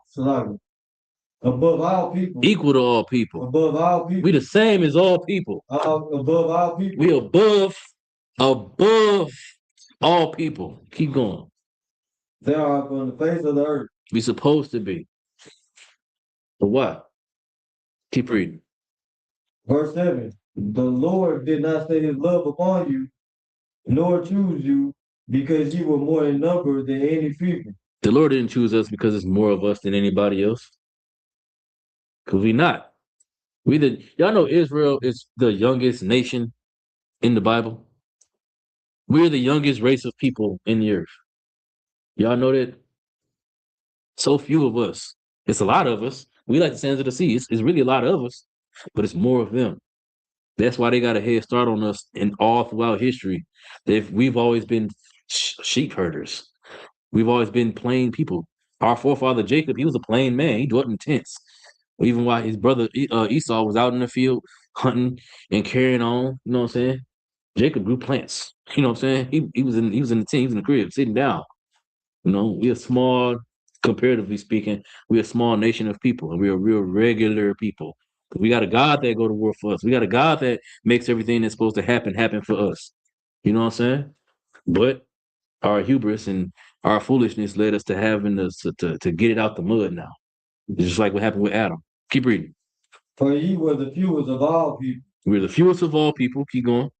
Verse 8. But because the Lord loved you, and because he will keep the oath which he has sworn unto your fathers, has the Lord brought you out with a mighty hand. And he brought us out with a mighty hand because of the oath he made to Abraham. And then he made it with Isaac. And then he made it with Jacob. He promised our forefathers that one day we were going to be given freedom. We're going to get rulership. We're going to get the kingdom. But it's going to all contingent. I wish I knew that precept I'm thinking of, man. But it's all contingent that we keep the Lord's laws and we teach our children to as well. Go ahead, Zabak. So like for me, I was going to say except for Go ahead. that. First Samuel. First Samuel chapter 12 and verse 22. Mm-hmm. It said, for the Lord would not forsake his people for his great name's sake, because it has pleased the Lord to make you his people. It pleased the Lord to make us his people. He don't want us to suffer in this captivity. He don't want World War III to come and we all be wiped out. That's not his plan. That ain't his desire. His desire is for us to serve him, for us to have rulership in the earth and teach the whole world how to serve him. Will they? Yes, they definitely will. They don't have a choice. Or they're gonna do like we're gonna do like Christ said, bring them before him and slay them. They ain't got no choice but to serve our God the way he demand that they serve him. But they're not gonna know until we do it first. Read that again. Come.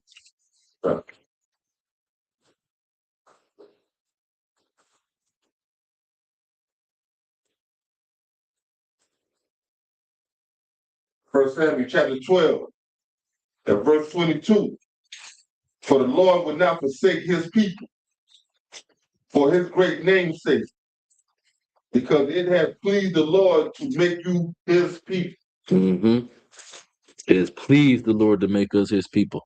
Yes. So if we ain't done nothing to earn this, the least we can do is earn it. You feel me? But again, that's all contingent that we do our part. We have to, like I said, man up, brothers. Gird up your loins. Be tough. The world ain't a pleasant place. It's not easy for the black woman at all. It ain't easy for us. We know it's not easy for us. So not only do you got to deal with what's going on out there, we also got to fix what's going on in here. At home, with each other, brothers, sisters, we got to fix what's going on in here in our house, as well as all of their houses, our brothers and sisters out there. But that don't start until we start getting right. Amen. Following these laws, statutes, commandments. Sure. Let's drop that. Let's go to see, y'all get the point. America is Babylon, right? So let's go in the Apocrypha to Ecclesiasticus. Give me a second, Salakia. Ecclesiasticus chapter 7 and verse 25 in the Apocrypha.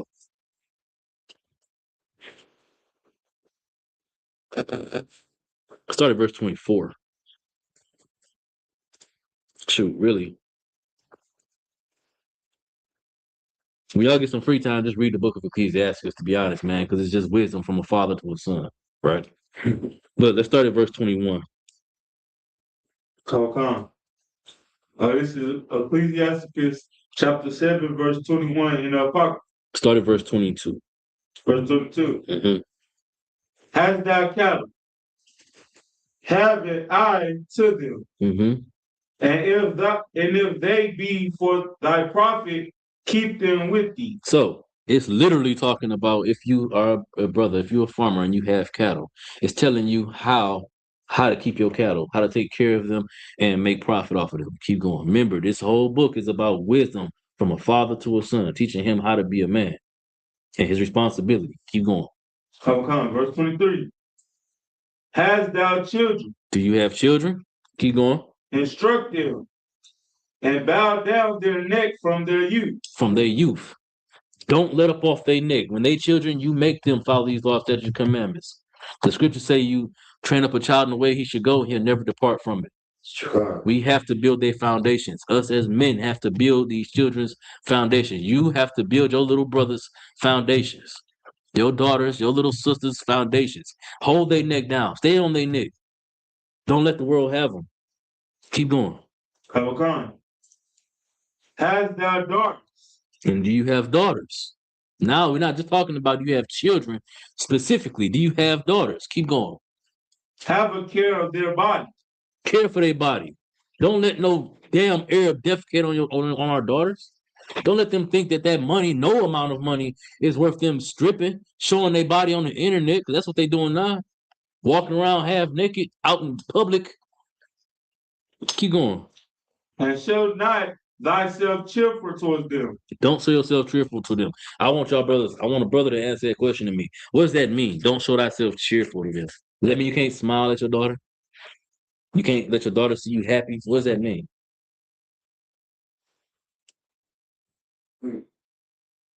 Don't promote it.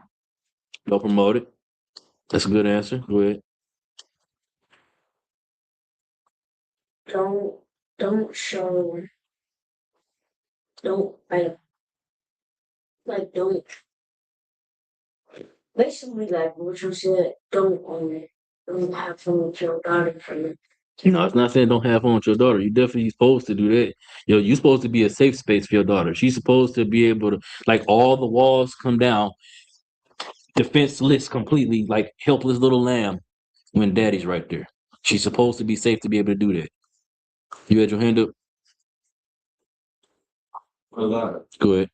Say, don't compromise. Don't compromise with. You're right there on it. Don't compromise and don't promote it and don't compromise. God, no. Well, be their partner and not their friend. Give him a hand. You're not there to be cheerful. You're definitely not there. That's the whole thing right there. Don't compromise what you've been training them, teaching them to be.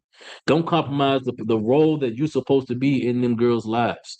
As a father, the Lord put you there to be a father to them, not to be their friend, not to have all the fun and laugh and joke. You are supposed to be, as a father, you're supposed to be able to laugh and joke with your baby. It's not telling you to be emotionally unavailable, but you have to be that serious defense for her.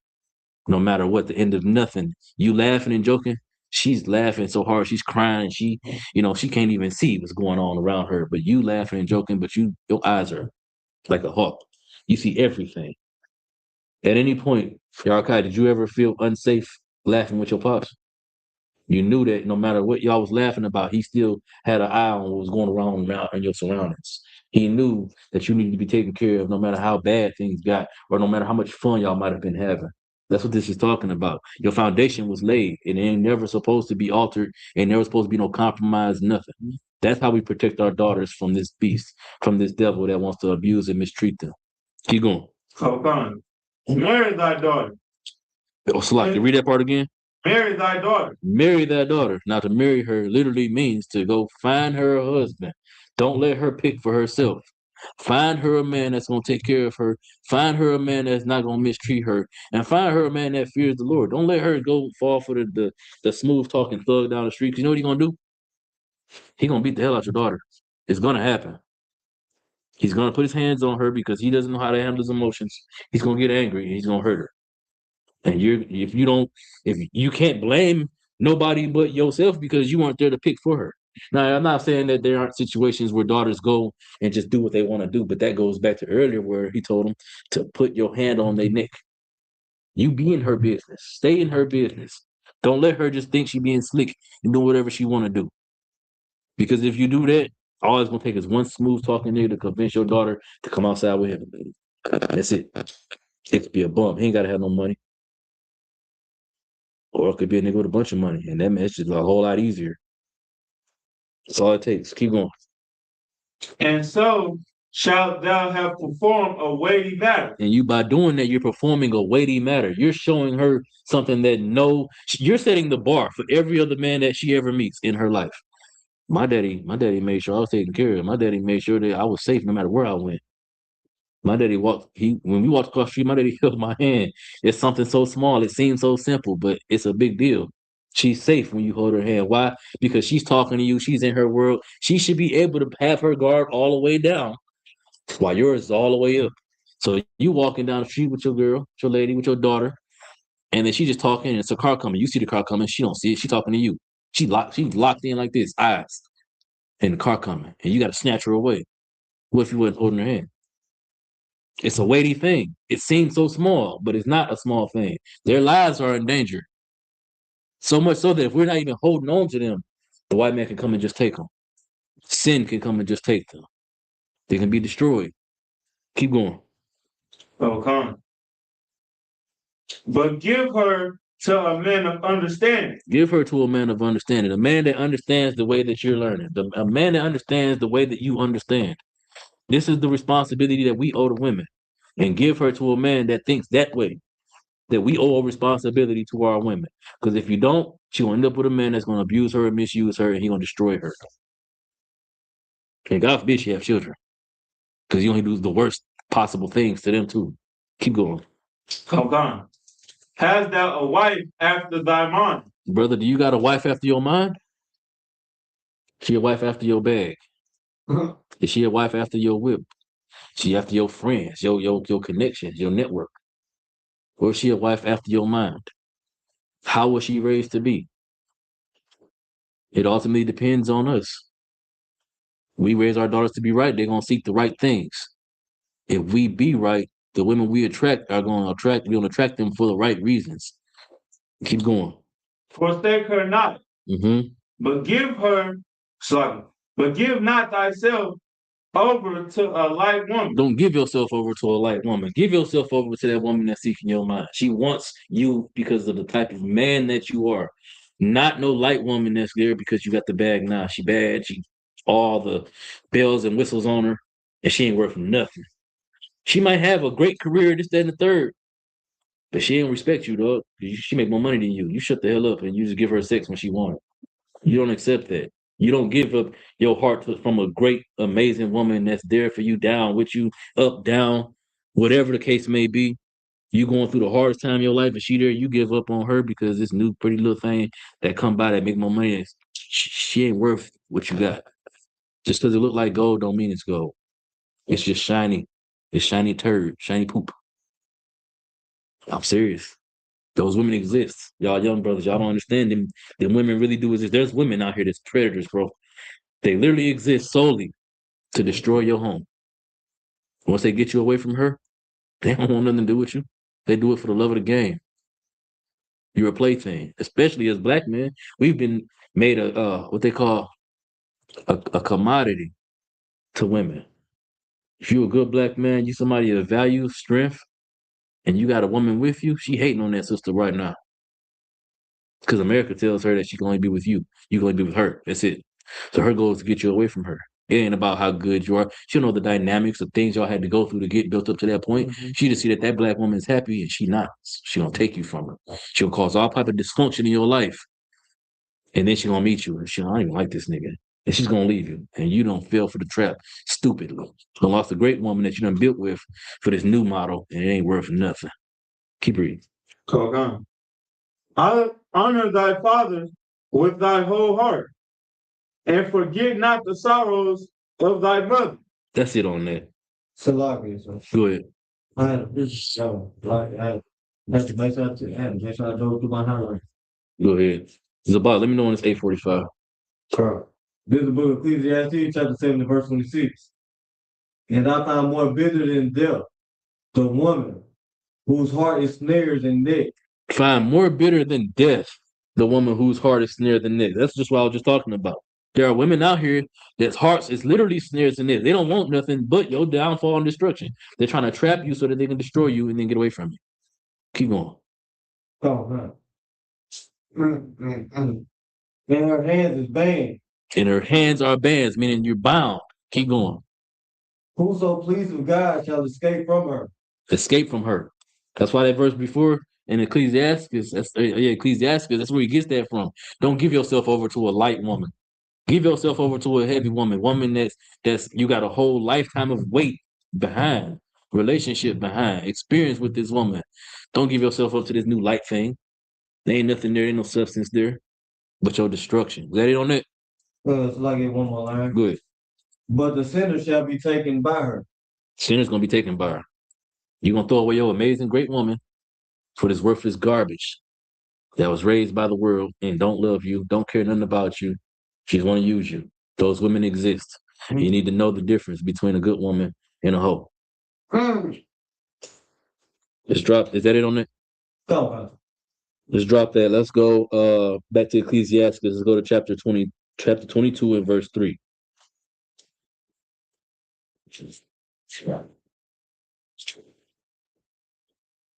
No. Let's go to 22 and verse 4. Con. Go ahead. Ecclesiastes chapter 22 and verse 4. Apa tinggal? A wise daughter shall bring an inheritance to her husband. A wise daughter is going to bring an inheritance to her husband. Meaning, everything that she's gotten throughout her life, you know what I'm saying? It's a Proverbs 31. It's a little deeper than base level. But basically, if you read Proverbs 31, Proverbs 31 woman has her own everything, right? The ultimate, she comes with her own drive. She don't got it all. She got the drive to make something happen. Whatever she needs to bring to the table to make her family work, to add to her husband. That's what a Proverbs 31 woman does. That's her inheritance. It says, read that verse again. So time. A wise daughter shall bring an inheritance to her husband. She's gonna bring her inheritance to her husband. Keep going. But she that liveth dishonestly is her father's heaviness. But she that lived dishonestly is her father's heaviness. Y'all understand what that means?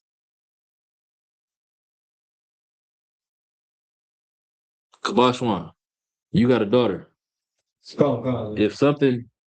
If your daughter is out here committing robberies and setting up stains, she backdooring niggas, are you gonna be cool? You gonna be able to sleep cool at night, comfortably at night? You gonna be worried, right? You're gonna be heavy with worries because you know that at any moment something bad could potentially happen to your baby. So that's what that verse is saying, right? Go to drop that. Is there any more on it? Drop that. Let's go to Ecclesiastes chapter 42 and verse 9 real quick. Again, whenever you get some free time, if you ain't done it, read the book of Ecclesiastes. It ain't nothing but wisdom from a father to a son. Like you call it again. Ecclesiastes chapter 42 and verse 9. Time. Go ahead. Ecclesiastes 42 and verse 9. The father waketh for the daughter. The father waketh for the daughter, meaning you can be dead asleep. He wakes for his daughter. A good father. You're not gonna just let nothing happen to your baby. You even suspect that she's got something weird going on. If you don't know what's going on in your daughter's life, I couldn't imagine being a father to a daughter and being able to sleep at night, not knowing what she got going on. I couldn't, because the world wants to destroy us, especially our daughters. Yes. Keep going. When no man knoweth, Mm-hmm. and the care for her taketh away sleep. You see? Keep going. When she is young, lest she pass away the flower of her age, and being married, lest she should be hated. The last thing you want as a father is that to either A, give your daughter away to a man that's going to destroy her, you didn't vet him well enough, or B, you give her away to a brother that's a good brother, but because you failed her as a father, she going to be hated. You didn't spend enough time talking to her, seeing what was going on in her personal life, being in her business. And now she done married this great man and he don't want nothing to do with her. Now he hate her because she ain't got no real character.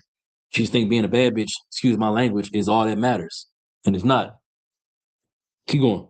Verse 10. And her virginity, lest she should be defiled, and gotten with child in her father's house. It's a shameful thing for a daughter to be pregnant in her father's house. Y'all ain't never thought about that? Like growing up, y'all young brothers maybe, but maybe not. But I know me growing up, my mama was not having me having no girl and having sex in her house. It wasn't happening. And I know damn well I wasn't going to her daddy's house and doing it because he wasn't having it. But we lost that as a community, man. It was a shame for a daughter to be pregnant in her father's house. She's supposed to be learning how to be a good woman, be a good wife. So that later on, when she gets pregnant, she can come back to her father's house. Hey, you're a grandfather. It's a shame for her to be out here being promiscuous. But we got to defend our daughters to keep them from thinking it's okay.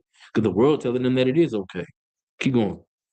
And having a husband, lest she should misbehave herself. Mm-hmm. And when she is married, lest she should be barren. That's the last thing we want. Being barren is generally in the scriptures is generally seen as a curse from the Lord. It's like being blind. You know what I'm saying? The Lord make you barren for various reasons. He did it to Sarah, and it wasn't to curse her necessarily, but just so you can show his power in her later when she was old and gave birth to Isaac. You know what I'm saying? To develop Isaac's faith.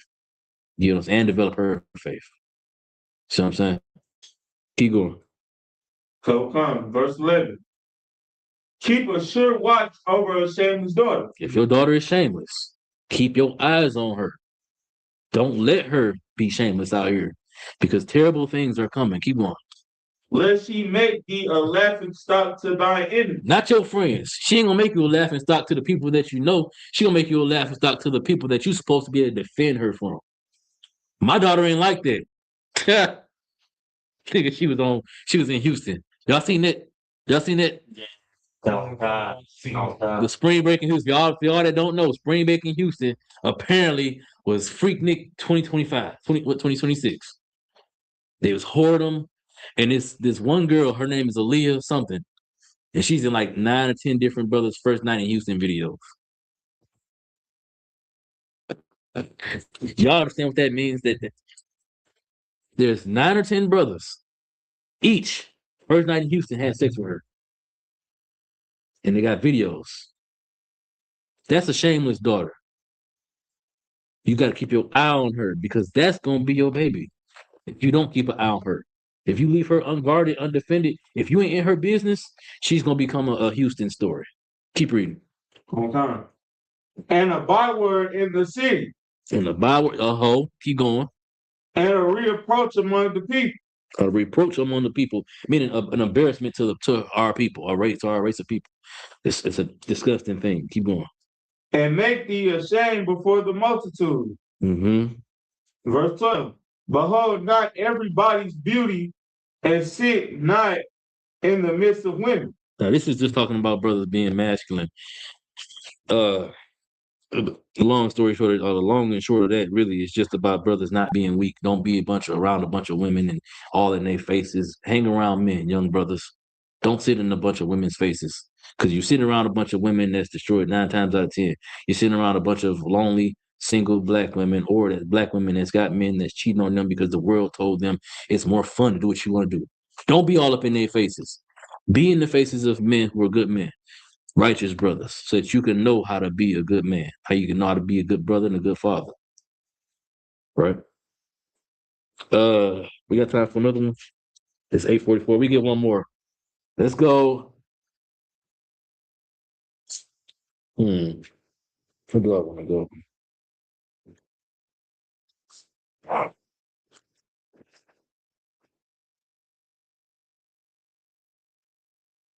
What was that? Numbers 30 and 6. Let me see what that is real quick. Do you want to get that? No, we don't want that. Right. Give me Ecclesiastes 25 and 22. Yeah, we're going to end it in the Apocrypha. Ecclesiastes 25 and verse 22. This is a lesson to you brothers, for real. And to you sisters, because I want to know what y'all think this verse says, and I'm going to tell you what it says. For it being. Ecclesiastes 25 and 22. Mm-hmm.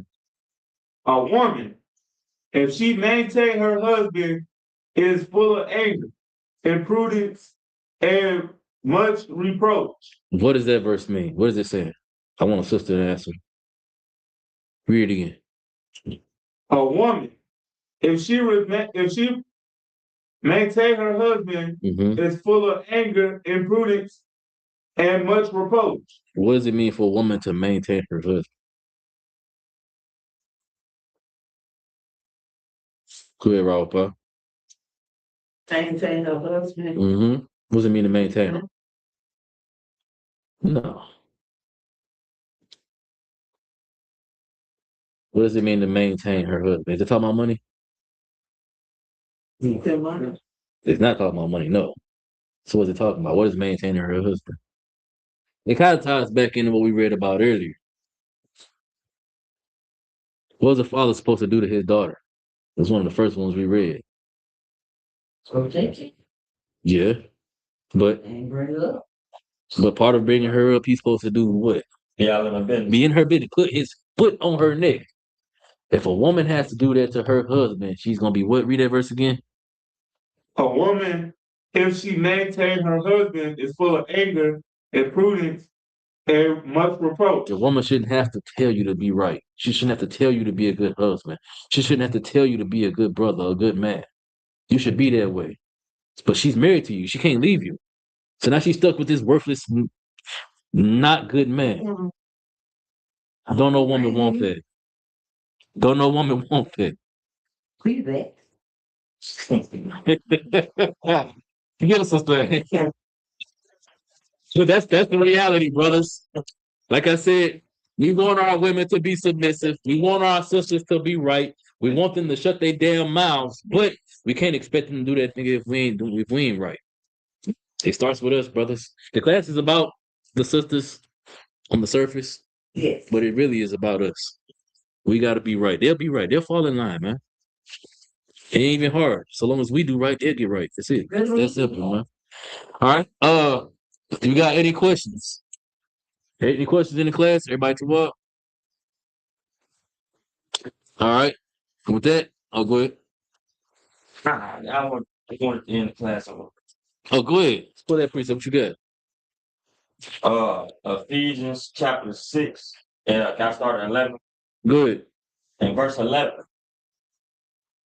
Put on the whole armor of God, that ye may be able to stand against the wiles of the devil. That armor that the women gonna have is the armor that we put on them. Their desire is gonna be towards us, but it ain't gonna work if we not right. We supposed to arm them with the knowledge to defend themselves from the approaches that the devil's gonna come with. They're gonna offer them money. They're gonna offer them drugs. They're gonna offer them the fun, the party. Sidebar, real quick, if I could. Sidebar. I was scrolling while I was on my way home from work, and I came across this comedian. He was talking about women don't know peace. All they know is happiness. That's all they care about and desire is happiness. They don't desire peace. You know why they don't desire peace? You know why they don't care about peace and know peace? Because ain't nothing happening when it's peaceful. They want happiness. But you can't have peace because they want to be happy. In order for them to be able to be happy, you have to be on guard all the time, because when they're happy, you know what happens? They're not watching nothing. They start taking shots, listening to the music, dancing, vibing, having fun, going places, doing whatever, and they're defenseless. We got to defend them. We got to arm them so that whenever they go and do that thing that makes them happy, that they're safe doing it. Keep going. Come on, God. Verse 12.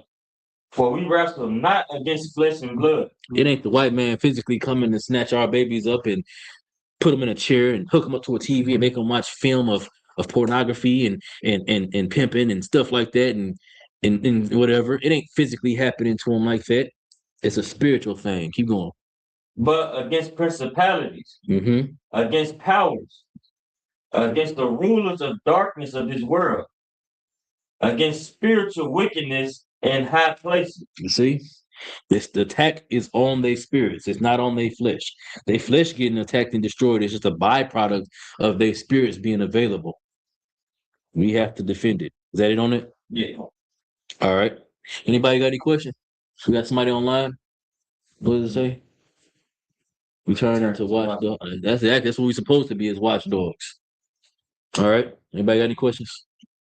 All right. With that, I'll pass the class off to Trooper Nakashop.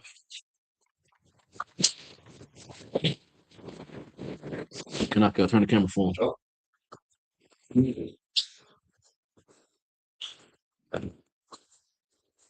These are the ISUPK security announcements.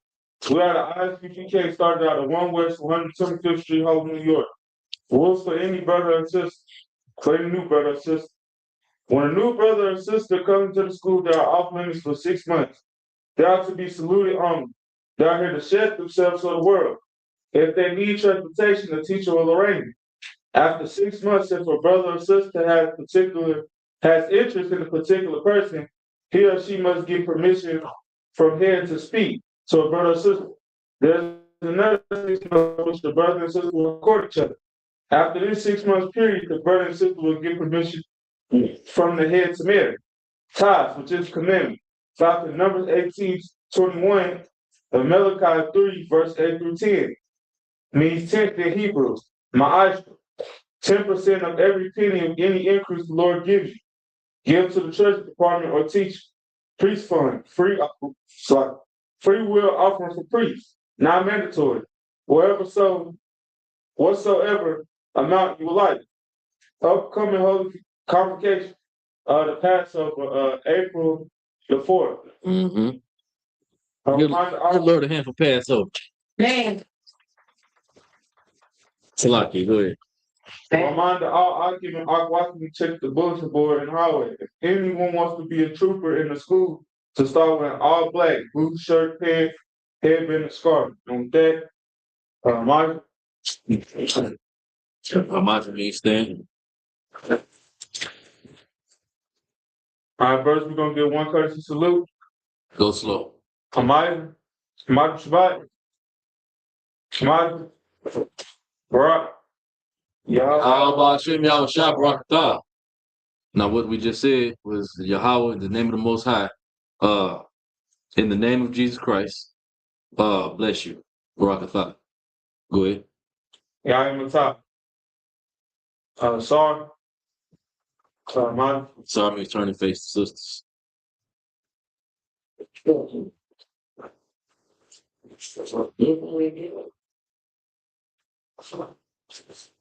If it's too inconvenient for the sister to get up, she can sit down.